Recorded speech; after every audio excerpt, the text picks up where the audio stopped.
संविधान के अंदर एक धारा है। जो लोग ये कहते नहीं नहीं संविधान हमने लिखा है, ये संविधान के निर्माता हैं, होंगे। उसी संविधान में एक धारा है 333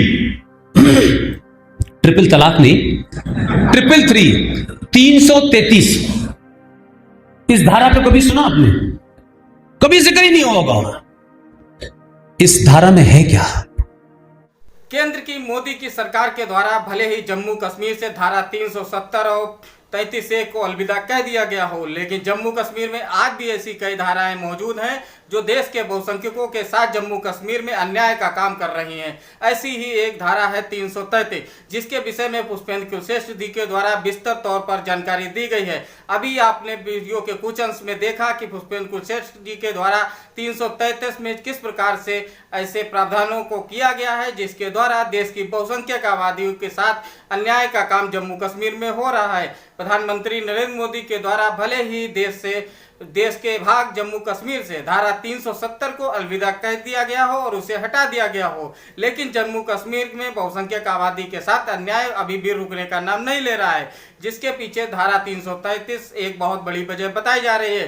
पुष्पेंद्र कुशवाहा के मुंह जवानी सुनते हैं कि इस धारा 333 में आखिर ऐसा क्या है कि जिससे बहुसंख्यकों के साथ अन्याय होने का काम जम्मू कश्मीर में हो रहा है। नमस्कार, आप देख रहे हैं स्वरागिनी न्यूज और मैं हूं आपका राजेश कश्यप। इससे पहले कि हम अभी आपको यह पूरा वीडियो दिखाएं जिसमें पुष्पेंद्र कुशवाहा जी धारा 333 के विषय में अपनी बात रख रहे हैं, इससे पहले मेरा आप सभी लोगों से निवेदन है कि आप हमारे इस चैनल को सब्सक्राइब कर दें और दिए गए बेल आइकन को दबा दें ताकि हमारे द्वारा बनाई गई हर वीडियो का नोटिफिकेशन सबसे पहले आप तक पहुँच सके। इस वीडियो को आप लाइक, कमेंट और शेयर भी कर सकते हैं। आप हिंदू हैं, आप किस जाति के हैं, मुझे कोई इंटरेस्ट नहीं है इसमें, लेकिन आप जातियों के नाम पे बटे हुए थे। सत्ता और व्यवस्था ने आपको ऐसा कर दिया था कि आपको लगता था कि नहीं, ये जाति में रहने से ही हमें फायदा है। चाहे हमारा बड़ा घर लुट जाए, हमारा घर बचा रहे, पड़ोसी का लुट गया, फिर हमारा लुट गया, फिर उसका लुट गया, हम ये समझते थे कि ये संकट कभी हमारे पास नहीं आएगा। तो जिस जम्मू कश्मीर में लोग इस बात के लिए खुश हो रहे हैं कि आर्टिकल 35A और 370 समाप्त हो गया, मेरे लिए उससे ज्यादा बड़ा कारण दूसरा है। पता नहीं आप लोगों ने उधर ध्यान दिया कि नहीं दिया। ये जो 370 है या 35A है, ये एक टेक्निकल मामला था।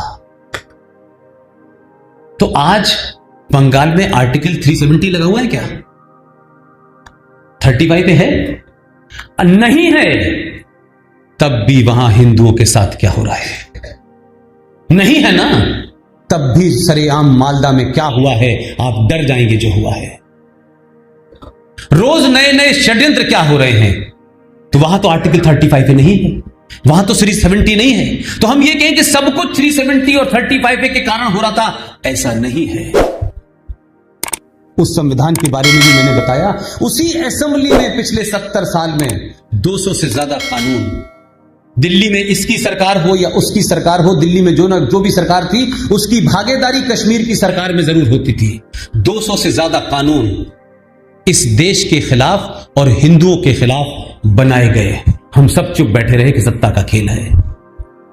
मैं इस सरकार को मुबारकबाद देता हूं, इसलिए नहीं कि 370 35A हटा दिया। जो विजनरी कहते थे, मुझे पता नहीं, इन्होंने कभी दावा नहीं किया हम विजनरी हैं। ये शुद्ध देहाती लोग हैं, हिंदी बोलते हैं, हिंदी में खाते हैं, हिंदी में सोते हैं और शायद हिंदी में गाली देते होंगे, लेकिन इंग्लिश में गाली दीजिए तो लोग कहते हैं वाह वाह क्या वंडरफुल। लेकिन वही गाली आप हिंदी में दे दीजिए, कहेंगे देखिए साहब कितना जाहिल आदमी है। दोनों धाराओं के हटने के बावजूद भी जो एपरेटस, जो सिस्टम व्यवस्था में इस्लामिक आतंकवाद की जड़ें मजबूत हो गई थी, वो तो फिर भी नहीं हटने वाला था। अगर वहां वो राज्य का दर्जा उसको रहता तो महबूबा भी आती और अब्दुल्ला भी आते। सिर्फ इन दो चीजों से इतना ही होता कि कुछ लोगों को नागरिकता मिल जाती, लेकिन जो सिस्टम व्यवस्था में जो किया गया था उसको तोड़ने में आपको 70 साल लगते। इसलिए मैं इस सरकार को मुबारकबाद देता हूं कि आपने धाराएं नहीं हटाई, आपने विजनरी होने का परिचय दिया और उस राज्य को आपने यूनियन टेरिटरी घोषित करके देश के अंदर सीधे तौर पर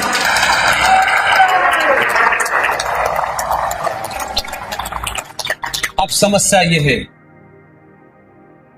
कि सत्ता चली गई, संविधान चला गया, जो झंडा था वो भी चला गया, लेकिन अब समस्या दूसरी हो गई। और यह भी मैं कहता हूं कि कुछ चीजें अच्छी होती हैं। ये अगर 2019 से पहले होता तो सब कुछ होने के बाद भी मुझे थोड़ा सा दुख रहता। मैं ज्यादा खुश क्यों हूं?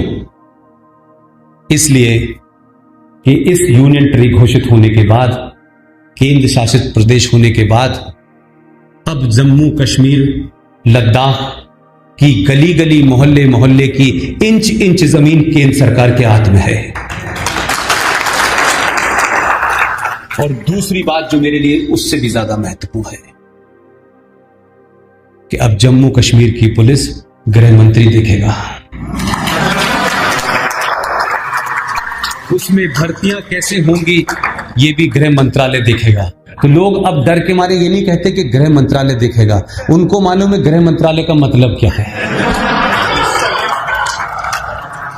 इसलिए ये फैसला इन दो फैसलों से ज्यादा बड़ा है। इसके ना होने से बात अधूरी रहती। लिहाजा फिर एक बार संविधान की तरफ लौटना चाहता हूं। संविधान की उन दो धाराओं का उनका 40वां होने वाला है, 13वीं हो चुकी है। 31 अक्टूबर को मैं सब जगह एक अपील कर रहा हूं, आपसे भी करता हूं, आपको अच्छी लगे तो मानिए, मैं कोई राजनेता होने की मेरी बात आपको माननी है। मैं सिर्फ आपसे वही बात कहूंगा जिसमें ना आपका कारोबार का नुकसान हो, ना आपको कोई अपनी पहचान का नुकसान हो, जो ना पॉलिटिकली इनकरेक्ट दिखे। 31 अक्टूबर को जम्मू कश्मीर में यूनियन टेरिटरी घोषित होने के बाद लेफ्टिनेंट गवर्नर सीधे कंट्रोल में वहां जाएगा। उस दिन से जम्मू कश्मीर में केंद्र का शासन लागू होगा, ये बात नहीं है।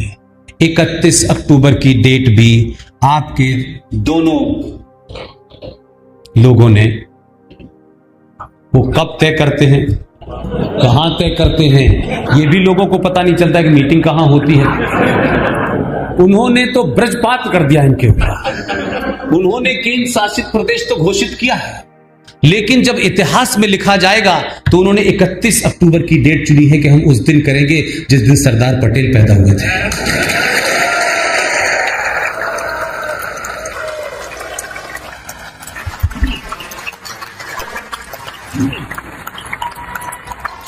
देखिए, इसलिए मैंने कहा कि आप जो करके जाएंगे इतिहास उन्हीं डेट को पढ़ेगा।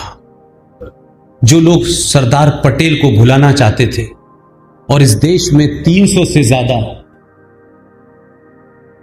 स्कॉलरशिप, खेल की स्कॉलरशिप, वो कौन सा खेल उन्होंने खेला था जिससे इस देश में खेलों का सबसे बड़ा पुरस्कार राजीव गांधी खेल रत्न।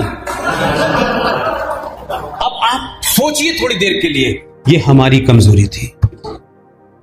एक नाथूराम गोडसे के कारण हम पूरे जिंदगी शर्मसार हैं, जिसमें हमारा कोई रोल नहीं। हमने कहा उसने कृत्य किया, उसने कहा मैंने मारा है, गलत मारा है, सही मारा है, कोर्ट सजा देगी, मैंने सजा ली और वो फांसी पे चढ़ गया। वो आपकी तरह भागा नहीं। लेकिन जिनके नाम से राजीव गांधी खेल रत्न है, उन्होंने खेल क्या था कि इंदिरा गांधी की जब हत्या हो गई थी तो भारत के राष्ट्रीय चैनल दूरदर्शन पे वो अवतरित हुए और पहली बार उन्होंने अंदर जनेऊ नहीं पहना, अपनी बंडी के ऊपर जनेऊ पहन के आए। ये विजुअल है, ये मेरी कही बात को यकीन मत कीजिएगा, जाके ढूंढ लीजिएगा।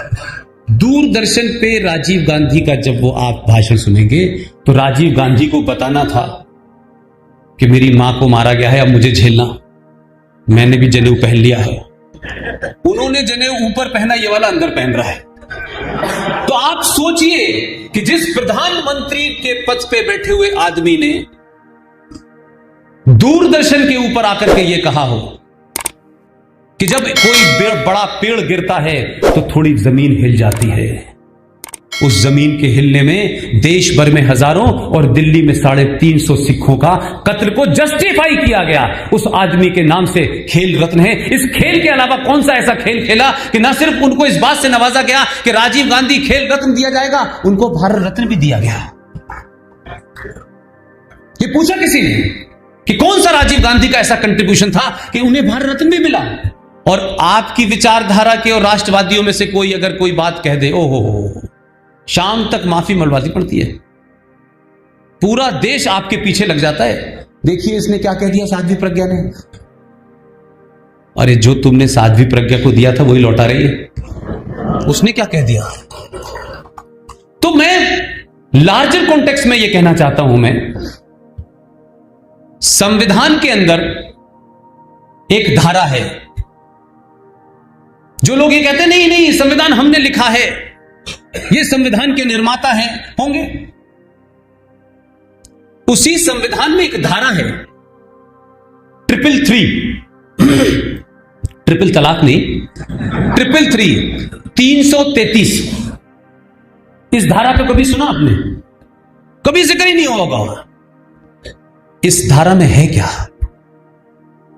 और यह सवाल इसलिए मैं पूछना चाहता हूं कि इससे दो चीज का पाखंड पता चलेगा कि अगर यह संविधान भारत के निर्माताओं ने बनाया गया जैसा कि दावा किया जा रहा है, लेकिन जो बात मैं आपसे कन्वे कर चुका हूं उसे मेरी बात को यकीन करें न करें, मैंने कहा कि government of India independence act 1935 की कॉपी ले लीजिए आर्काइव से, फोटो कॉपी करा लीजिए और भारत के संविधान को लेकर बैठ जाइए। 80% फोटो कॉपी है। यह बात मैं आपको बता रहा हूं, कोई दावा नहीं है मेरा, कोई इंटरप्रिटेशन नहीं है।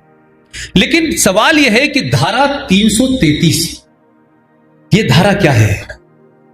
यह धारा बड़े कमाल की है साहब। इस धारा के तहत जो अंग्रेज यहां आए थे,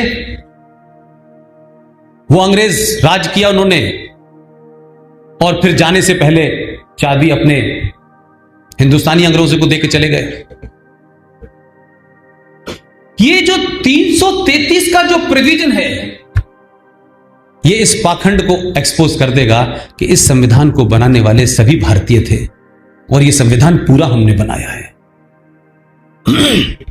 उसमें कहा गया कि जो अंग्रेज आए थे उन्होंने राज किया, वो चले गए, लेकिन बहुत लोअर लेवल पे भी अंग्रेज छोटे छोटे अफसर थे, उनके इस देश की महिलाओं से जायज और नाजायज संबंध हुए।